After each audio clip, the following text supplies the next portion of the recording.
بسم اللہ الرحمن الرحیم۔ کہا جاتا ہے نا کہ جب اللہ نے کسی بڑے آدمی کو، کسی بڑے بندے کو ختم کرنا ہوتا ہے، کسی مغرور کو ختم کرنا ہوتا ہے یا کسی بڑی ریاست کو ختم کرنا ہوتا ہے تو اللہ تعالیٰ خود ہی اس سے ایسے فیصلے کرواتا ہے جس کے نتیجے میں جو ہے وہ ریاست خود بخود ختم ہو جاتی ہے، اپنے ہی بوجھ کے نیچے گر جاتی ہے۔ ایسا ہی شاید آگے جا کر امریکہ کے ساتھ بھی ہونا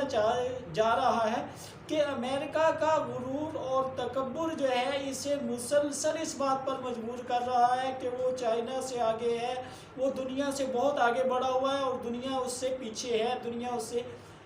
تو اسی کا ایک نتیجہ یہ ہے کہ اب امریکہ کے ساتھ بہت سارے مسائل ہو رہے ہیں۔ تازہ فیصلہ جو امریکہ نے کیا ہے وہ یہ ہے کہ جو کمپنیاں ہواوے کو، جو چائنا کی کمپنی ہے اور دنیا میں بہت زیادہ اب دوسرے نمبر کی کمپنی بن گئی ہے موبائل بنانے میں، موبائل کے اندر سامسنگ ہی صرف اس سے آگے ہے، باقی تمام کمپنیاں اس سے پیچھے رہ گئی ہیں۔ تو ہواوے جو اپنے موبائلوں میں سیمی کنڈکٹر استعمال کرتا تھا اور اس طرح کی دوسرے پرزے استعمال کرتا تھا، وہ امریکن کمپنیوں سے لیا کرتا تھا، لیکن اب ہوا یہ ہے کہ امریکہ نے اس پر یہ پابندی لگا دی ہے۔ اب اس پابندی کا نتیجہ یہ ہوگا کہ ہواوے کے لیے چائنا میں یہ چیزیں ابھی اتنا بند تو نہیں ہیں لیکن اتنا زیادہ نہیں بن رہی، جس کے نتیجے میں ہواوے کو کافی سارا نقصان ہوگا۔ لیکن دوسری طرف اگر آپ دیکھیں تو چائنا نے اس کے مقابلے میں اب پہلی مرتبہ یہ فیصلہ کیا ہے کہ چائنا ان کی کمپنیوں، خاص طور پر کوالکم کے نام سے، اسی طرح سسکو کے نام سے اور ایپل اور جو ہے یہ بوئنگ جو کمپنی ہے، ان کے اوپر پابندی لگانے جا رہا ہے۔ یعنی پہلے نمبر پر وہ یہ کہے گا کہ یہ ان ریلائبل انٹیٹیز ہیں، یعنی اپنے ملک میں یہ بتلائے گا کہ ان لوگوں سے چیزیں نہ خریدو کیونکہ ان کا کب کوئی پتہ نہیں ہے کہ کب انہیں اپنے ملک سے ہم نکال دیں۔ اور اس کے نتیجے میں جو ہے کیا ہونے کیا جا رہا ہے، ہوگا یہ کہ اگر آپ دیکھیں تو امریکہ کی دو کمپنیاں ہیں جو کہ ٹریلین سے اوپر جا چکی ہیں، یعنی جن کی ملکیت میں $1 ٹریلین سے زیادہ رقم ہے۔ ان میں سے ایک کمپنی تو وہی امیزون ہے اور دوسری کمپنی یہ ایپل ہے کہ ایپل بھی آگے چل۔ لیکن اب اگر ہم ایپل کی بات کریں تو ایپل اپنا پچھلے سال جتنی کمائی کی ہے اس میں سے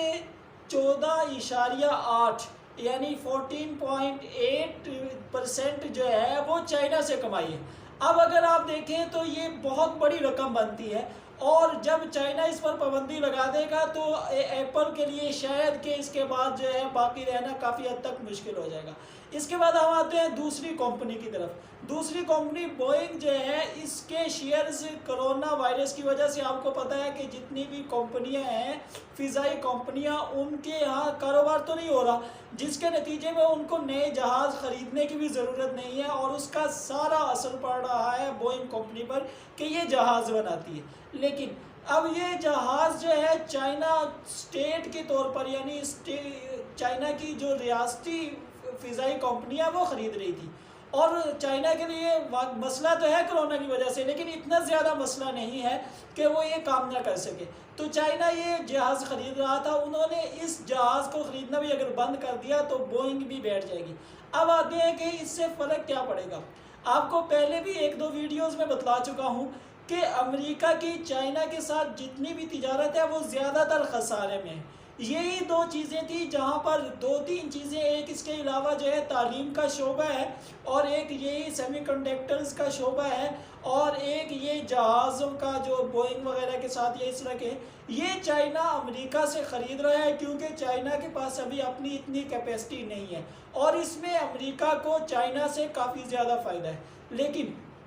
اگر چائنا جو ہے اس کی جگہ پر متبادل کے طور پر اب اینڈرائڈ تو استعمال کیا ہی جا سکتا ہے اور اسی طرح متبادل کے طور پر اگر آپ جہازوں کی بات کریں تو وہ یورپ کے یہاں سے اگر جہاز خریدنا شروع کر دیتا ہے تو اس کے جو یورپ کی کمپنی ایئر بس بناتی ہے تو امریکہ کے لیے بالکل کوئی بھی شعبہ باقی نہیں رہے گا۔ اور ماہرین یہ کہہ رہے ہیں کہ نتیجہ یہ نکلے گا کہ اس کے بعد امریکہ نے ویسے تو چائنا کو، ہواوے کو نقصان پہنچانا چاہا ہے لیکن یہ نقصان ہواوے کو نہیں ہوگا بلکہ الٹا یہ نقصان امریکہ کا ہوگا اور جو ان کی 2-4 جگہ تجارت کے حصے ہیں وہ ہو جائے گا۔ اب آتے ہیں کہ آپ کہتے ہیں کہ اگر چائنا پابندیاں لگا رہا ہے ان کمپنیوں پر تو امریکہ بھی چائنا کی کمپنیوں پر پابندی لگا دے گا، تو ایسا ہوگا۔ لیکن آپ کو اس کا بھی پہلے بتلا چکا ہوں کہ چائنا کی چیزیں سستی ہیں، امریکن کنزیومر جو ہے اسے خرید سکتے ہیں، امریکہ کسٹمر اسے خرید سکتے ہیں۔ امریکہ کو خسارہ ہونے کی وجہ یہ ہے کہ ان کے ہاں اپنے ہاں جو چیزیں بن رہی ہیں وہ مہنگی ہوتی ہیں، جس کو عام جو امریکن آدمی ہے وہ خرید نہیں سکتا، امریکن شہری خرید نہیں سکتا، جس کا نتیجہ یہ ہوگا کہ امریکہ کو جو ہے اگر وہ چائنا پر پابندی لگاتا ہے تو امریکہ کی معیشت میں جو ہے سست روی ہو جائے گی، معیشت تیز نہیں ہوگی، یعنی لوگ چیزیں نہیں خریدیں گے تو نئی چیزیں امریکہ میں بننی بھی بند ہو جائیں گی، اور اس کے نتیجے میں یہ کساد بازاری ہوتی ہے جو بڑے بڑے ملکوں کو لے کر بیٹھ جاتی ہے۔ تو یہ ابھی تک کے لیے یوں لگ رہا ہے کہ شاید کہ امریکہ کے اپنے کیے ہوئے فیصلے ہی اسے لے کر بیٹھ جائیں گے۔ آپ یہ آج کے لیے یہی ہے، آپ سے گزارش ہے کہ چینل کو سبسکرائب کر دیجئے، ویڈیو کو لائک کر دیجئے اور شیئر بھی کر دیجئے۔ شکریہ۔